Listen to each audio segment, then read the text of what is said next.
Hello students, welcome to GNV learning portal. RRB group D examination లో భాగంగా general awareness లో previous year question solve చేద్దాం.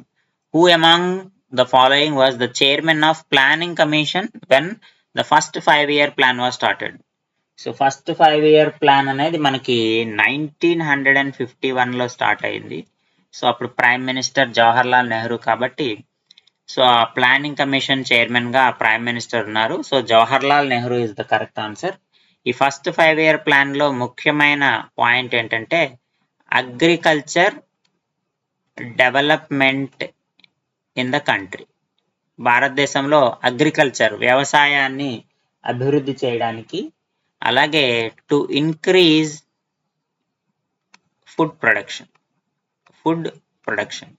So ఈ రెండు ముఖ్యమైన లక్ష్యాలతో ఈ ఫస్ట్ 5-year ప్లాన్ ని ఇంట్రడ్యూస్ చేయడం జరిగింది. కాబట్టి ఫస్ట్ 5-year ప్లాన్ యొక్క చైర్మన్ ఎవరు అంటే జవహర్లాల్ నెహ్రూ అన్నమాట.